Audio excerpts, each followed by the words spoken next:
جناب محترم مفتی نظام الدین شامزئی صاحب سے آپ کا تعارف میں آلریڈی کرا چکا ہوں. آپ جامعہ تعلیمات اسلامیہ بنوری ٹاؤن کے شعبہ افتاح کے سربراہ بھی ہیں. جناب مفتی نظام الدین شامزئی صاحب.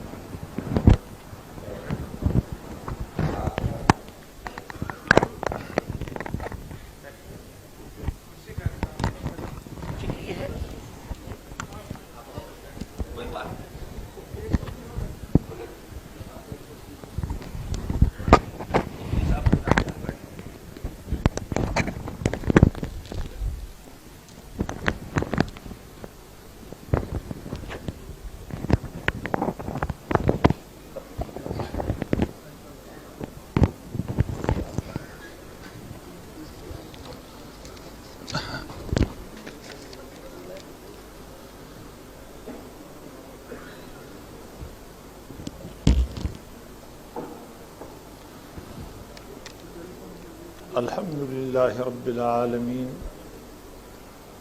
والصلاة والسلام علی سید الانبیاء والمرسلین خصوصاً علی خاتم النبیین وعلی آلہ وصحبہ اجمعین اما بعد فاعوذ باللہ من الشیطان الرجیم بسم اللہ الرحمن الرحیم محمد الرسول اللہ والذین معه اشداء علی الکفار رحماء بینہم تراہم رکعا سجدا وقال اللہ تبارک وتعالی لو انفقت جمیع ما فی الارض ما الفت بین قلوبہم وقال علیہ الصلاة والسلام لا يؤمن أحدكم حتى أكون أحب إليه من والده وولده والناس أجمعين أو كما قال النبي صلى الله عليه وسلم. قابل صد احترام جناب ڈاکٹر اسرار احمد صاحب اور میرے قابل صد احترام مہمانان گرامی اور حاضرین، میں لمبی بات نہیں کرنا چاہتا، مختصر وقت میں چند معروضات آپ کی خدمت میں رکھنا چاہتا ہوں، اور انشاءاللہ میں کسی اختلافی بحث میں نہیں پڑوں گا. وہی باتیں آپ کے سامنے عرض کروں گا کہ جو اتفاقی ہوگی اور مسلمہ ہوگی. سب سے پہلی بات تو یہ کہ امت مسلمہ میں اتفاق اور اتحاد ہو، یہ ایسی بات ہے کہ جو قرآن کریم کا مطالبہ بھی ہے، نبی اکرم صلی اللہ علیہ وسلم کی تعلیمات کا خلاصہ بھی ہے، اور جس وقت میں ہم جی رہے ہیں، سانس لے رہے ہیں، اس وقت کا شدید ترین تقاضا بھی ہے. اور غالباً کوئی بھی مسلمان کہ جو عقل و شعور رکھتا ہو اور امت کا درد اس کے دل میں ہو، وہ اس سے اختلاف نہیں کرے گا. لیکن بات یہاں پر آ کر رکتی ہے کہ اتفاق اور اتحاد اگر ہو تو اس اتفاق اور اتحاد کے لیے بنیاد کیا ہو. حقیقت یہ ہے،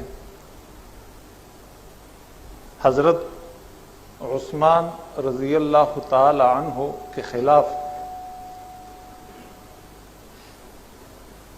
جب بلوائی مدینہ منورہ آئے اور انہوں نے حضرت عثمان رضی اللہ تعالی عنہ کو شہید کرنا چاہا، تو غالباً ڈاکٹر صاحب اور دوسرے اہل علم جانتے ہیں کہ اس موقع پر حضرت عبداللہ ابن سلام رضی اللہ تعالی عنہ نے ایک بات ارشاد فرمائی تھی، اور ان بلوائیوں کو نصیحت کی تھی فرمایا کہ اس شخص کو کہ جو نبی اکرم صلی اللہ علیہ وسلم کی خلافت کے مقام پر بیٹھا ہے، اگر تم اسے شہید کرو گے تو قیامت تک تم کسی ایک امام کے پیچھے پھر جمع نہیں ہو سکو گے، اور کسی ایک مسئلے پر تمہارا اتفاق اور اتحاد ناممکن رہے گا۔ اور وہی ہوا۔ محسوس اب یہ ہوتا ہے کہ جیسے اس امت سے اتفاق اور اتحاد کی صلاحیت اللہ تبارک و تعالیٰ نے چھین لی، لیکن بہرحال ایسا نہیں۔ اب یہ کہ اسلامی جماعتیں ان کا اتفاق اور اتحاد ہو کسی ایک نقطے پر، اس کی میرے ذہن میں دو صورتیں ہیں۔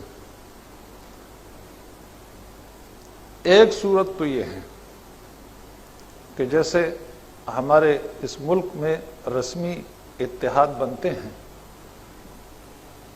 اور اس کے لیے منشور بنتے ہیں، قواعد بنتے ہیں، اور ہر جماعت اپنے حقوق کا تحفظ کرتی ہے اور کچھ مطالبات رکھتی ہے، اس قسم کے رسمی اتفاقات یا رسمی اتحادات وہ ظاہر ہے کہ آج تک کبھی نہ کامیاب بنے ہیں اور نہ آئندہ وہ کامیاب بنیں گے، اور نہ دین کا کوئی بھلا اس سے ہوگا۔ یہ میری قطعی رائے ہے۔ دوسری صورت اتفاق اور اتحاد کی یہ ہے کہ ہم بعض مشترکہ نکات پر جمع ہو جائے بغیر کسی رسمی اتحاد اور اتفاق کے۔ یہی صورت میری نزدیک قابل عمل ہے، اس لیے کہ اس دور میں اتفاق اور اتحاد کے لیے جس ایثار کی ضرورت ہے، اپنے انا کو چھوڑنے کی ضرورت ہے، وہ آج کل کے قائدین میں موجود نہیں ہے۔ کوئی اپنے اتفاق اور اتحاد کے لیے اپنی انا کو قربان نہیں کرنا چاہتا، اس لیے کم از کم درجہ یہ ہے کہ کسی ایک نقطے پر ہم اتفاق کر لیں، بغیر رسمی اتحاد کے۔ آپ کی جماعت اپنی جگہ رہے، فلاں کی جماعت اپنی جگہ رہے، لیکن کچھ مشترکہ نکات ایسے ہو کہ جس پر موقف ایک ہو۔ مثلا میں اس کی مثال آپ کے سامنے عرض کر دوں کہ اسلامی نظریاتی کونسل کے رپورٹ ہے، اور اسلامی نظریاتی کونسل اگرچہ ایک سرکاری ادارہ ہے، اور ہر حکومت آ کر اس میں جو تصرفات کرتی ہے، اقبال احمد خان جیسے لوگ بھی اس کے سربراہ بن جاتے ہیں، لیکن بئی ہما اس میں کچھ لوگ ایسی بھی گزرے ہیں کہ جو واقعتاً اس منصب کے اہل تھے، بلکہ اہل نہیں، ان کے ذریعے سے اس ادارے کو عزت ملی اور انہوں نے کام بھی کیا ہے۔ کم از کم اگر اسلامی جماعتیں اس بات پر متفق ہو، یہ ایک نقطہ ہے، مثال کے طور پر میں عرض کر رہا ہوں، یہ پوری بات نہیں ہے، اس بات پر متفق ہوں، جماعت اسلامی، جمعیت علماء اسلام، ڈاکٹر صاحب کی جماعت، اسی طریقے سے ہمارے دوسرے حضرات کی جو جماعتیں ہیں، شاہ احمد نورانی صاحب کی جماعت، دوسری جتنی جماعتیں ہیں، یہ اس بات پر متفق ہوں کہ ہم اس بات کے لیے جدوجہد کریں گے اور اس کو اپنے اتحاد کے لیے ایک نقطہ بناتے ہیں کہ مشترکہ مطالبہ ہمارا یہ ہو کہ اسلامی نظریاتی کونسل کی جو رپورٹ ہے اب تک کے، آئین کی روح سے ان کا اسمبلی کے فلور پر جانا ضروری ہے، اور اسمبلی کے فلور پر جا کر اس کے بعد اس کا آئین کا اور دستور کا، قانون کا حصہ بننا اس کا ضروری ہے۔ یہ ایک ایسا نقطہ ہے کہ جس میں شاید کسی کو اختلاف نہ ہو۔ اسی طریقے سے کچھ اور غور فکر کر کے نقطے نکالے جا سکتے ہیں، لیکن اگر اس سے آگے بڑھ کر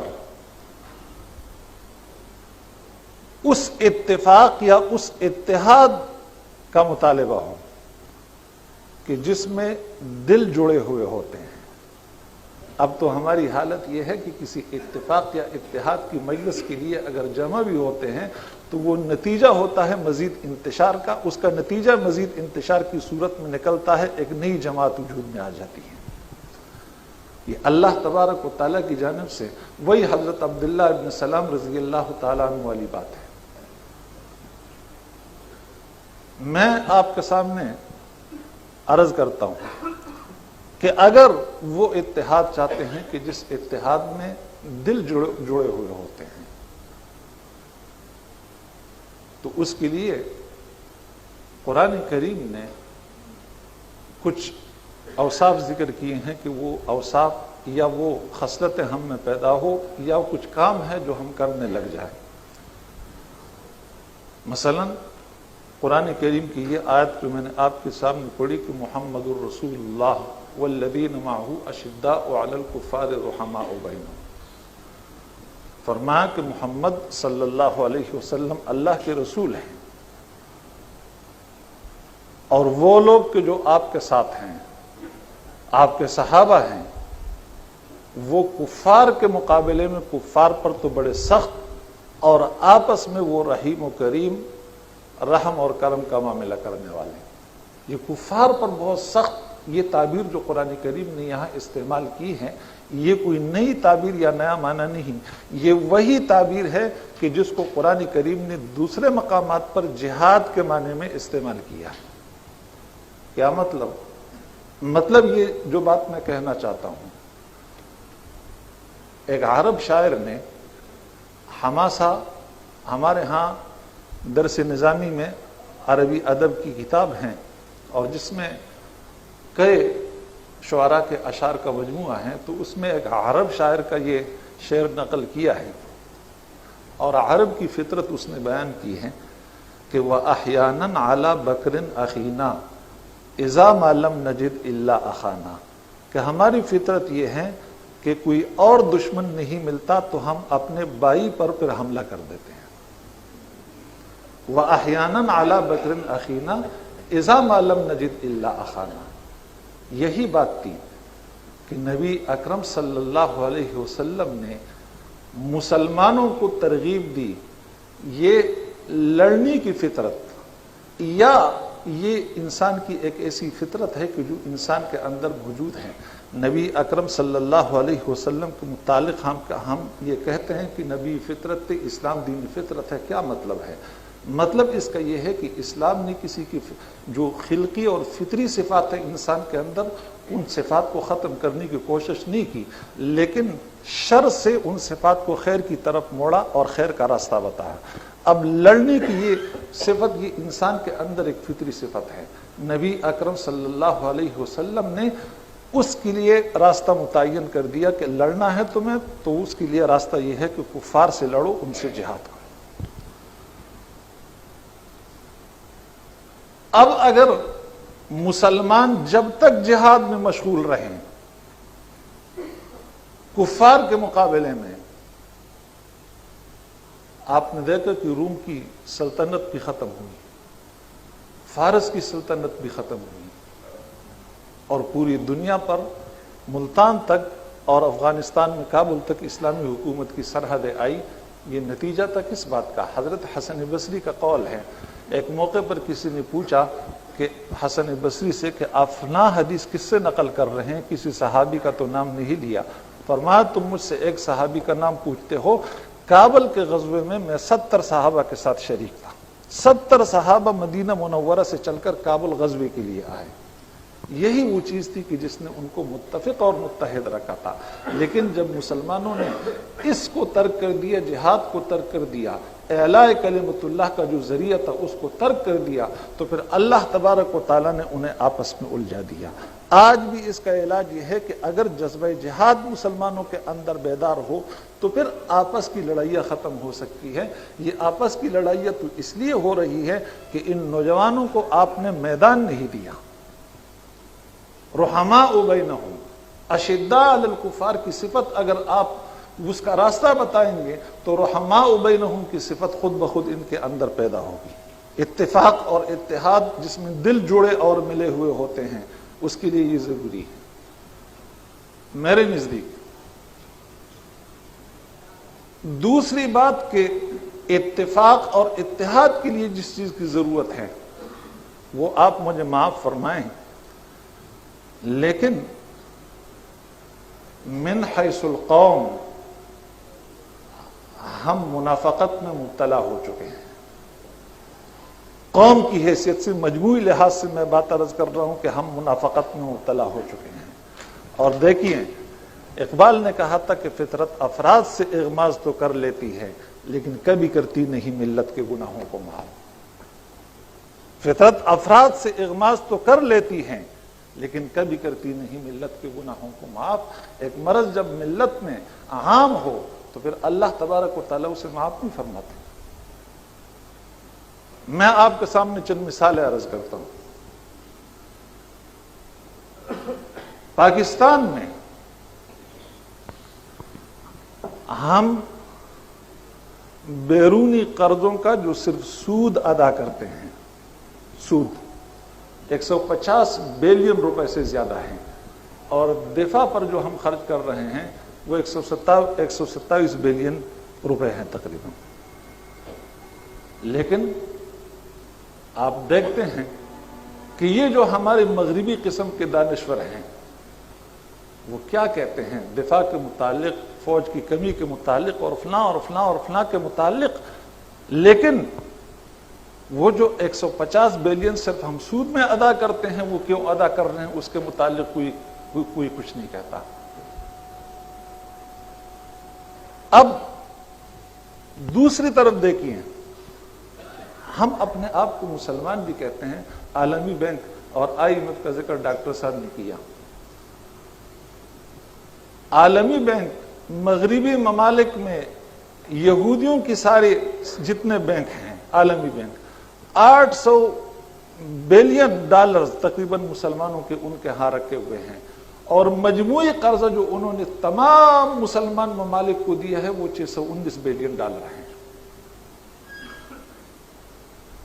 لیکن ہماری اس منافقت کا نتیجہ ہے، انتشار کا نتیجہ ہے کہ وہ ہم پر مسلط ہیں۔ ہم سے 181 بلین ڈالر ہمارے یعنی مسلمانوں کی زیادہ ان کے پاس پڑے ہوئے ہیں، لیکن وہ ہم سے اپنے شرائط منواتے ہیں اور ہم ہاتھ جوڑ کر ان سے ان کی ہر بات مانتے ہیں۔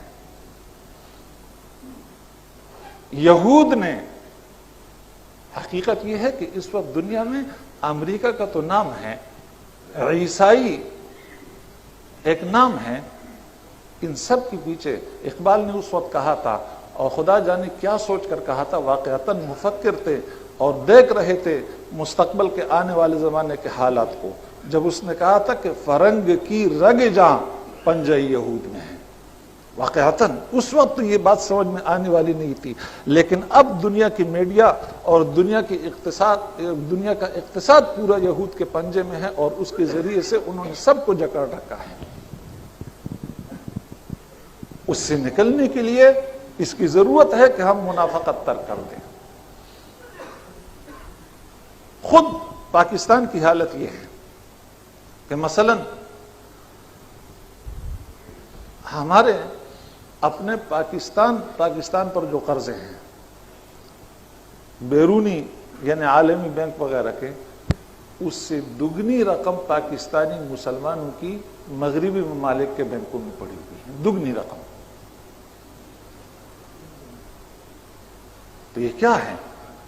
یہی منافقت کا نتیجہ ہے۔ اور میں آپ سے عرض کر دوں، آپ حیران ہوں گے، یعنی ہماری منافقت کس حد تک پہنچی ہوئی ہے۔ یاسر عرفات صاحب جو ایک بہت بڑے فلسطینی آزادی کے چیمپئن اور پتہ نہیں کیا کیا ہے، تنظیم آزادی فلسطین کے تقریباً 7 بلین ڈالر یہودیوں کے بینکوں میں پڑے ہوئے ہیں، 7 بلین ڈالر۔ یہ اس منافقت میں ہم مبتلا ہے، اور اس کے بعد ہم سوچتے ہیں کہ ہم اتفاق اور اتحاد پیدا ہوں۔ مجموعی طور پر جب تک اس منافقت کا علاج نہ ہو اس وقت تک امت مسلمہ میں یا امت مسلمہ کی جماعتوں میں اتفاق اور اتحاد پیدا نہیں ہو سکتا۔ آج ہماری اس منافقت کا فائدہ امریکہ اٹھا رہا ہے، یہود اٹھا رہے ہیں۔ یہود کی اور امریکہ کی فوج یہودیوں کی صورت میں آج حرمین کے اندر موجود ہے۔ سعودی عرب میں تقریباً 11 مقامات پر سعودی عرب میں امریکہ کی فوج بیٹھی ہوئی ہے، اور آپ تعجب کریں گے خیبر میں امریکی فوج موجود ہے جس کی اکثریت یہودیوں پر مشتمل ہے، اور جب وہ خیبر میں داخل ہوئے تو انہوں نے جشن منایا۔ کیا جشن منایا کہ حضرت عمر رضی اللہ تعالیٰ نے آج سے تقریباً 1250-1300 سال پہلے ہمیں نکالا تھا، اب ہم پھر خیبر میں داخل ہو گئے۔ 1300 سال کے بعد ان کی فوجیں پھر حرمین کے اندر موجود ہیں، اور کیا وہ مسلمان کی حفاظت کے لیے مسلمانوں کی حرمین کی حفاظت کے لیے وہاں آئے ہیں؟ نہیں۔ آپ جانتے ہیں امریکی برملا اس کا اظہار کرتے ہیں کہ ہمارا مفاد اور ہمارا مستقبل اس پیٹرول سے وابستہ ہے۔ آپ کو پتہ ہے 1975 میں ایک بیرل وہ $45 کا خریدتے تھے، اور آج 1990 میں $10 کا خرید رہے ہیں۔ دنیا میں آپ مجھے وہ چیز بتا دیں کہ 20-25 سال گزرنے کے بعد اس کی قیمتیں دگنی یا تگنی نہ ہوئی ہوں۔ کوئی ایسی چیز ہے کہ دگنی سے اس کی قیمتیں کم بڑی ہو، لیکن پیٹرول اس کی قیمتیں 1975 میں تو $45 فی بیرل، اور اب 1999 میں وہ $10۔ یہ کیوں؟ مسلمانوں کی ملکیت ہے، اور اسی ڈاکے کے لیے امریکہ کی فوجیں، وہ صدام کے لیے نہیں، صدام تو ان کا موہرا ہے۔ یا اسی طریقے سے یہ دوسری تیسری جتنے چیمپئن بنتے ہیں، وہ مصر کا حسنی مبارک ہو، یا شام کا حافظ الاسد ہو، یا لیبیا کا ہو، یہ موہرے ہیں۔ یہ تو ان کے وہ علامتی قسم کے بت ہیں کہ ان کا یوں سمجھیے کہ ان کی لگام یا یہ جس داغے سے بندھے ہوئے ہیں وہ ان کے ہاتھ میں ہیں۔ جب امریکہ چاہتا ہے وہ داغا کھینچتا ہے، یہ ہل جاتے ہیں۔ امریکہ پھر انہیں ڈراتا ہے کہ دیکھو صدام تمہیں یہ کرے گا۔ امریکی فوجیں مزید 5-10 سال کے لیے وہاں رہ جاتی ہیں۔ ایک امریکی فوجی جو امریکہ میں اگر $1000 کا ملازم تھا تو سعودی عرب سے آج اس کے 2000 نہیں بلکہ $3000 اس کی تنخواہ وصول کی جا رہی ہے، اور آج وہ دنیا کی وہ مملکت کی جو مالدار ترین مملکت تھی، کویت کی یا سعودی عرب کی، وہ عالمی بینک سے قرض لینے پر مجبور ہو گئے۔ یہ اس منافقت کا نتیجہ ہے۔ یہ تمام اس منافقت کا نتیجہ ہے جو ہمارے اندر قومی طور پر ہمارے اندر یہ مرض، جس مرض میں ہم مبتلا ہیں۔ یہ صورت اگر برقرار رہے گی تو کبھی بھی امت کے اندر اتفاق اور اتحاد پیدا نہیں ہو سکتا۔ اس منافقت کے خلاف جہاد کرنا ہوگا، اور یہ جو منافق ہم پر مسلط ہے، سب سے پہلے ان کے خلاف اٹھ کر مسلح جہاد کرنا ہوگا۔ میں قلم کا جہاد نہیں کہہ رہا ہوں، زبان کا جہاد نہیں کہہ رہا ہوں، بہت کر چکے ہم، بہت کر چکے قلم کا جہاد، بہت کر چکے زبان کا جہاد۔ اب ان کا علاج سوائے اس کی کچھ نہیں۔ اگر مسلمان نوجوانوں میں قوت ہے تو اٹھ کر ان کا گلا دبا دے۔ یہ سروں کی فصل پک چکی ہے اور یہ گرنے کے لیے تیار ہے۔ اگر اس کی قوت ہے تو آپ اٹھ جائیے، آنے والا مستقبل آپ کا ہے، وہ آپ کا قدم چومنے کے لیے تیار ہے۔ اگر یہ قوت نہیں ہے، مسلح جہاد کا نام نہیں لیتے، تو میرے بھائی کچھ بھی نہیں ہوگا، کچھ بھی نہیں ہوگا۔ اب ہمارے ڈاکٹر صاحب کے پروفیسر صاحب کی بات چل رہی تھی الیکشن پر اور فلاں پر، میں اس میں پڑھنا نہیں چاہتا، لیکن عرض کرتا ہوں کہ پارلیمانی جمہوریت، اس کو آپ چاہے اسلامی جمہوریت کا نام دے دیں، چاہے قرآنی جمہوریت کا نام دے دیں، لیکن بقول اقبال جمہوریت ایک طرز حکومت ہے کہ جس میں بندوں کو گنا کرتے ہیں، تولا نہیں کرتے، اس میں گنے جاتے ہیں لوگ، اس کے ذریعے سے یہی کچھ ہوگا جو ہو رہا ہے۔ اور پروفیسر صاحب سے بہت ادب کے ساتھ میں عرض کرتا ہوں، اگر ان وڈیروں کو، ان جاگیرداروں کو یہ محسوس ہو کہ کہ جماعت اسلامی کے ذریعے سے ہم اقتدار کے دروازے تک پہنچ سکتے ہیں، خدا کی قسم یہ کل آپ کے دروازے پر کھڑے ہوں گے، یہ کل آپ کے دروازے پر کھڑے ہوں گے۔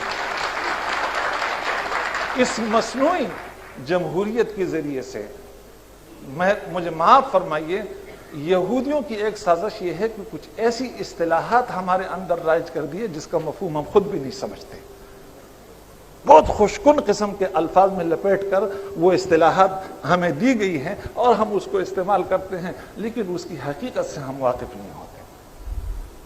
اور مجھے معاف فرمائیے کہ ان میں سے ایک جمہوریت کی اصطلاح ہے۔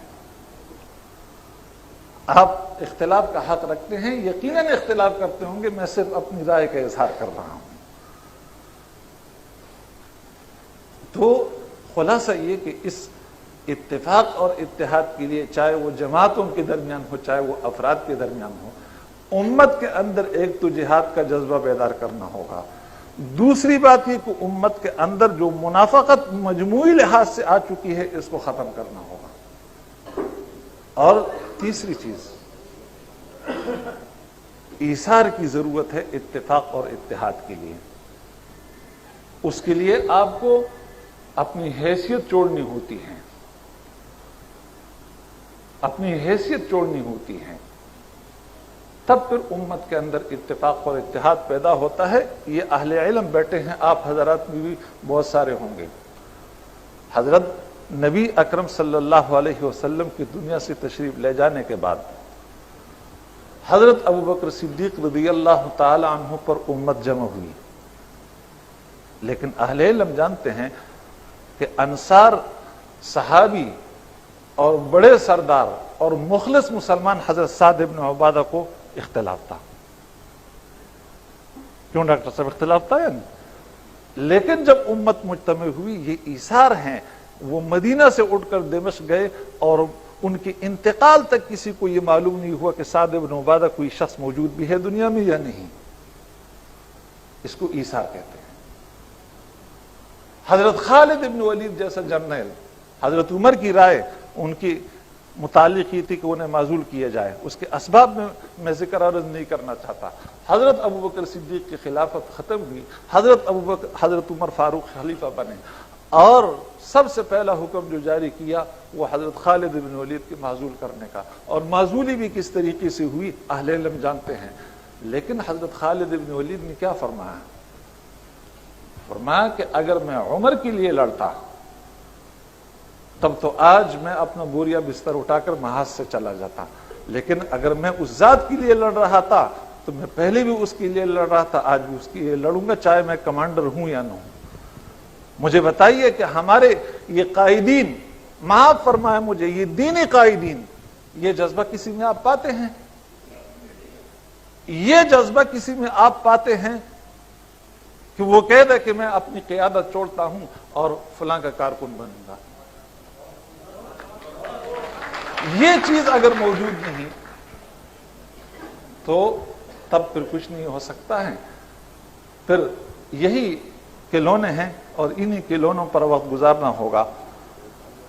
اس لیے مجھے پرچی دی گئی کہ وقت مختصر ہے، میں اپنی بات ختم کرتا ہوں، لیکن ایک بات آخر میں عرض کرتا ہوں کہ یہ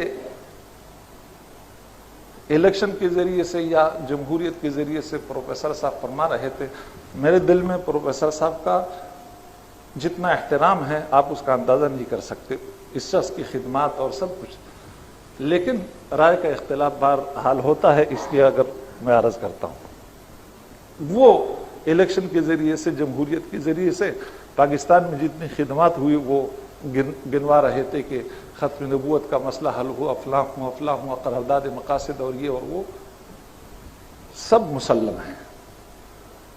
لیکن یہ مجھے بتائیے کہ اس آئین نے یا اس قرارداد مقاصد نے یا اس 73 کے جو 73 کا جو متفقہ آئین ہے، اس آئین نے عمل کی دنیا میں ہمیں کیا دیا؟ عمل کی دنیا میں اس نے ہمیں کیا دیا؟ ٹھیک ہے، کتاب میں اور سطروں میں وہ بہت معزز، بہت محترم، بہت بہترین الفاظ اور اسلامی اور سب کچھ، لیکن اس کی مثال وہی ہے تو وہ جو کسی فارسی شاعر نے کہا تھا کہ واعظاں چو جلوہ بر محراب و ممبر می کند چو بخلوت می رود آکاری دیگر می کند. اور جگر نے کہا تھا کہ واعظ کا ہر ایک ارشاد بجا، تقریر بہت دلچسپ مگر آنکھوں میں سرور عشق نہیں، چہرے پہ یقین کا نور نہیں. وہ چیز کہاں ہے؟ عمل میں اس آئین نے یا اس قرارداد نے یا اس فلانے اور اس فلان نے عمل کی دنیا میں ہمیں کیا دیا؟ کیا پاکستان کی غربت ختم ہوئی؟ یہاں غریب کی حالت بدلی؟ یہاں اسلام کس حد تک نافذ ہوا؟ آپ سمجھتے ہیں اور بہتر سمجھتے ہیں کہ قیادت کی تبدیلی سے انشاءاللہ بہت کچھ ہوگا، اور ہم بھی امید رکھتے ہیں. لیکن حقیقت یہ ہے کہ جب تک امت کے اندر جذبہ جہاد بیدار نہیں ہوگا اس وقت تک قیادت کی تبدیلی سے بھی کچھ نہیں ہوگا. امت کے جذبے کی ضرورت ہے، اور میرے نزدیک اتفاق اور اتحاد کے لیے یہی کچھ نکات ہیں. وقت ختم ہو چکا ہے، میں انہی معروضات پر اکتفا کرتا ہوں. اگر میری گفتگو سے کسی کی دل شکنی ہوئی ہو تو میں معافی چاہتا ہوں. وآخر دعوانا الحمدللہ.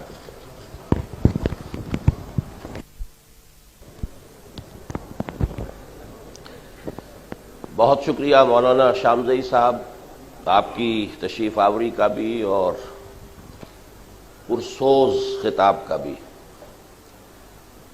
حالات حاضرہ کا جو نقشہ آپ نے کھینچا ہے وہ 100% درست ہے. پاکستانی قوم خاص طور پر اجتماعی سطح پر جس منافقت سے دوچار ہے بلکہ اس میں مبتلا ہے وہ بھی صحیح ہے. لیکن یہ کہ ہمیں یقین ہے حضور صلی اللہ علیہ وسلم کے ان فرمودات کی بنا پر جن کا میں نے کچھ مختصر حوالہ دیا تھا کہ حالات بدلیں گے. کل روئے ارضی پر اللہ کے دین کا اگر غلبہ ہونا ہے تو اس کا کہیں نہ کہیں سے آغاز بھی ہوگا، اور کہیں نہ کہیں سے ان بیماریوں کا ازالہ لازماً ہوگا. اس اعتبار سے مایوسی کی بات نہیں ہے. وَلْتَكُمْ مِنْكُمْ أُمَّةٌ يَدْعُونَ إِلَى الْخَيْرِ وَيَأْمُرُونَ بِالْمَعْرُوفِ وَيَنْهَوْنَ عَنِ الْمُنكَرِ وَأُولَٰئِكَ هُمُ الْمُفْلِحُونَ. اس کی جد و جہد جاری رہنی چاہیے، اس کے لیے جتنی بھی کوشش کر سکتے ہوں کرنی چاہیے. باقی ایک سوال کا جواب میرے ذمے قرض تھا. پروفیسر غفور احمد صاحب اٹھنے لگے تھے، میں نے خاص طور پر ان سے درخواست کی کہ